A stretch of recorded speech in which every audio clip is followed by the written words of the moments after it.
Hello, and welcome to the Bible blog at mrkent.com. And today we are going to look at the Genesis chapter 6, and we're going to talk about the flood. That's a very popular story. In fact, recently Hollywood tried to make a movie to generate more income for themselves with a story of what they consider to be the story of the flood. Which I didn't go see the movie, but they tell me that it was way off base. And you don't want to be way off base in these days. So I hope that you know the truth about the flood. And if you don't, we're going to learn it today. So if you have a Bible, grab it and open it up to Genesis chapter 6. And if you want, there's a link to the right of this video that you can click on and go to BibleGateway.com. And they have online Bible that you can read along with. And so we're going to get started. By the way, when I'm using the New King James Version, and when I put the Bible verses up on the screen, I use the King James Version. So anyway, we're going to get started here. And so let's just get going. Verse number 1 of chapters. By the way, interesting thing I just thought about during the last blog. If we go back to Genesis chapter 5 and verse 28, Lamech lived 182 years and had a son, and he called his name Noah, saying, "This one will comfort us concerning our work and toil of our hands because of the ground which the Lord has cursed." In verse 30, after he begot Noah, Lamech lived 595 years and had sons and daughters. So all the days of Lamech were 777 years, and he died. And Noah was 500 years old, and Noah begot Shem, Ham, and Japheth. Now, Noah started building the ark around that time, and it took him roughly 120 years. According to some Bible scholars, it took him 120 years to build the ark.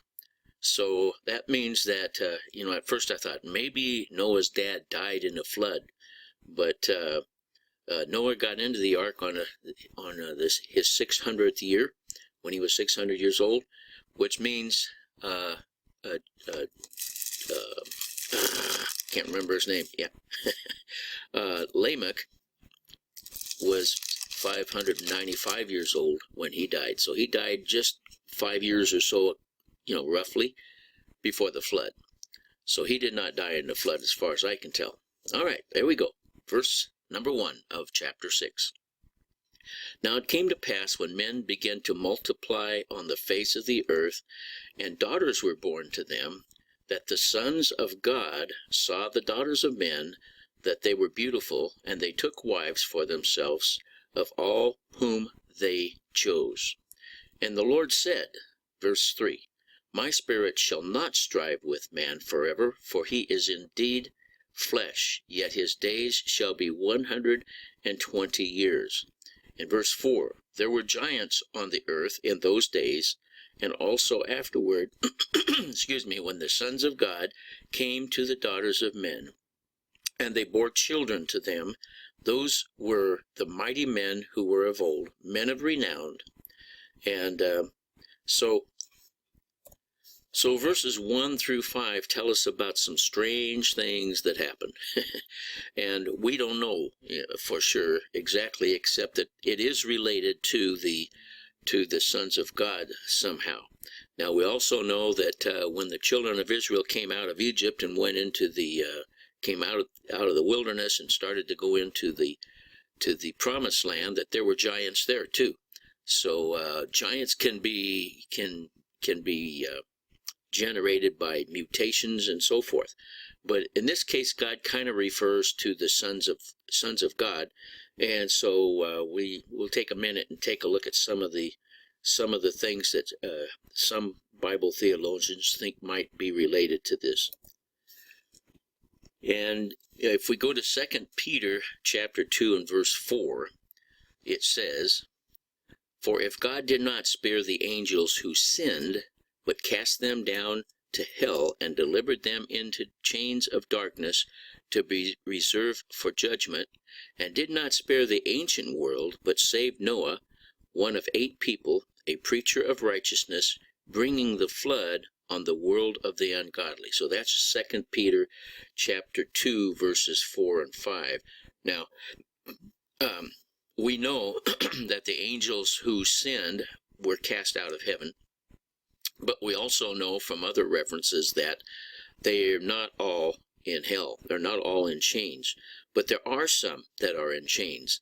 And since those 2 verses, 4 and 5, are speaking of these angels that have fallen and put into chains of darkness, and speaking of Noah, it could be related, and so that could be what happened. And then when those angels who sinned, when they died, or whatever God did to them, he put them in chains, so they're not able to get out and do the havoc that they were doing back then. So that's one reference. And if we also look at Jude only has 1 chapter. So Jude 6, which would be Jude 1:6 if you wanted to call it that, it says, "And the angels who did not keep their proper domain, but left their own abode, he has reserved in everlasting chains under darkness for the judgment of the great day." So we have here some help in probably explaining who these men of renown were. They were born to these angels who mated with beautiful women. And so that's probably, if we put all the verses together and think about it, that's probably where these men of renown came for. And of course, God was getting fed up with sin, and so he says, in verse 3, "My spirit shall not strive with man forever, for he is indeed flesh, yet his days shall be 120 years. And we're not sure, Bible scholars are not sure if that meant that we're going to live 120 years after that, because we do have records in the Bible of men living longer than that. But it may also meant that everybody who was alive at that time had 120 years left to live, because the flood was coming. So that could be more likely what it is. Anyway, so that's up through verse 4. Let's go to verse 5. "Then the Lord saw that the wickedness of man was great in the earth, and that every intent of the thoughts of his heart was only evil. And the Lord was sorry that he had made man on the earth, and he was grieved in his heart." Now, so verse 5 says that let's read it again. "The Lord saw that the wickedness of man was great in the earth, and that every intent of the thoughts of his heart was evil continually." You cannot describe, those are perfect words to describe that everything he thought of was evil, and it was continual. He never stopped thinking of evil things. And so, and of course, God understands that we're sinful, but when somebody just dwells and dwells and dwells on sin, they're going to get the anger of God all aroused. And let me see, let's take a look here. Take a look at Matthew chapter 24 and verse 37. Jesus was speaking, and he says, "But as the days of Noah were, so also will the coming of the Son of Man be. For as the days before the flood, they were eating and drinking and marrying and giving in marriage until the day that Noah entered the ark, and did not know until the flood came and took them all away. So also will the coming of the Son of Man be."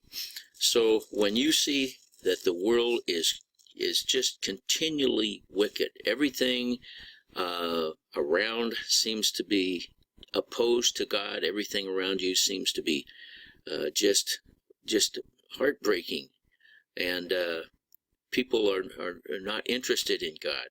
Well, we're kind of getting to that point, if we're not to that point already. I don't think we're there all the way yet because Jesus hasn't come yet. But the closer we get to Jesus' coming, the more wicked it's going to be. And like I had a preacher that used to say, well, it's going to get worse before it gets better. And it was bad back then, and that was years ago. So we live in a world of wickedness, and it's going to get more and more wicked, and then Jesus will come. Okay, so let's see. Verse 7. And by the way, I got to stop for a second here. And verse 6, the Lord was sorry that he had made man on the earth, and he was grieved in his heart. Now, wait a minute.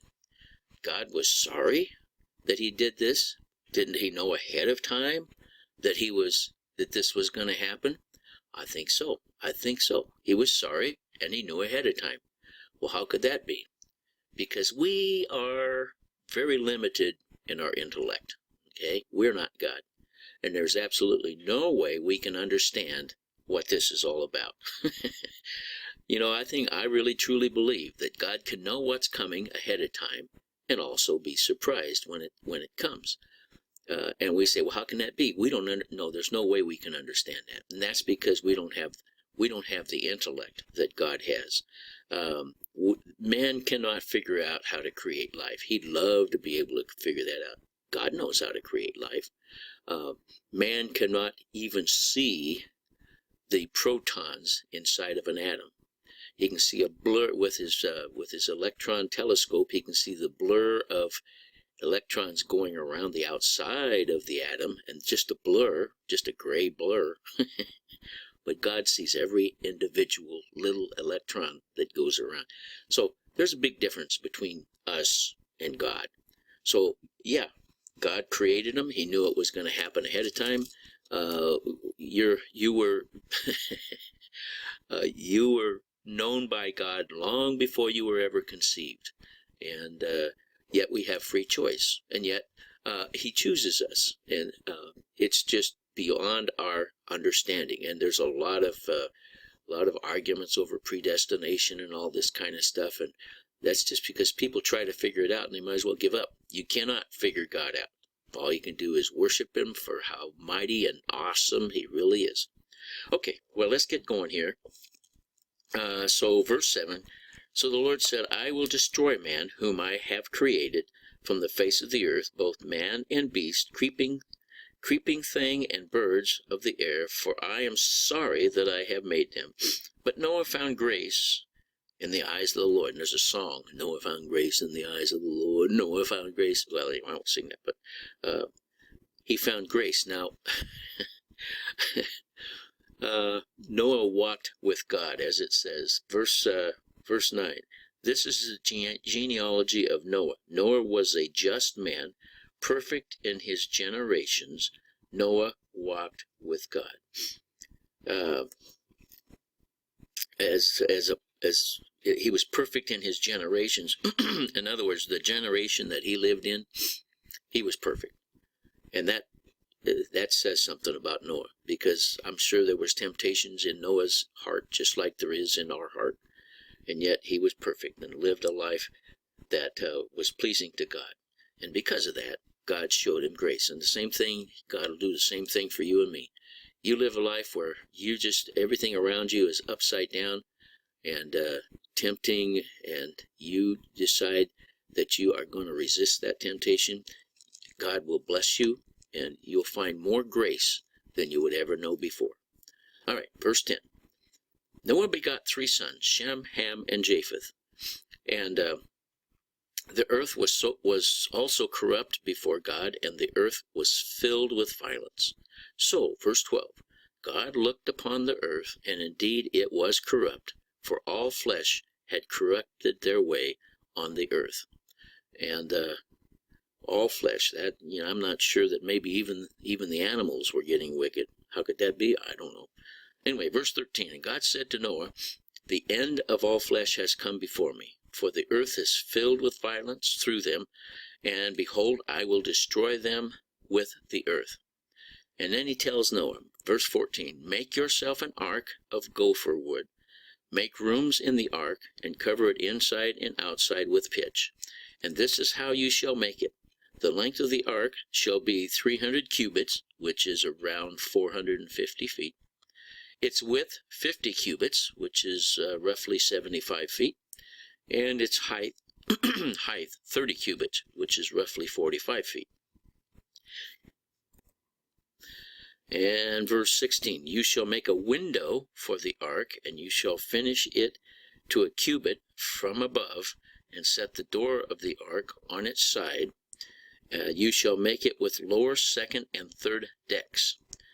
And so here he's telling them how to build this boat. Now, in Babylonian tradition, it talks about the flood, and it talks about Noah, and according to the writings of the Babylonians, he lived in a town called Phara, F-A-R-A, which was on the banks of the Euphrates River. So, and by the way, there were boat builders back then. There was a lot of travel in boats, so this wasn't something that nobody had seen. This was just a boat, and Noah was making it and building it just like God told him to. Well, God's, and by the way, in a ship, the main deck is the one on top, and then the rest of the decks go down. So that's why it said lower, second, and third decks. Verse 17, and behold, I myself am bringing floodwaters on the earth to destroy from under the earth all flesh, in which is the breath of life. Everything that is on the earth shall die. So the breath of life is what God breathed into Adam at the very beginning, if you were listening to that, blog. And so anything that breathed was going to die. Now, did the fish die? No, because they don't breathe the breath of life. They breathe water. Well, they get their oxygen out of the water. But so everything on earth basically died. But I will establish my covenant with you, and you shall go into the ark, you, your sons, your wife, your sons' wives with you. Verse 19, and every living thing of all flesh you shall bring 2 of every sort into the ark, to keep them alive with you. They shall be male and female. Now, the critics say there's no room in the ark for all the flesh and all the animals and stuff. But somebody recently made a study of the size of all the animals and so forth, and yes, they could have fit into an ark that was 450 feet long, 75 feet wide, and 45 feet high, that had 3 stories.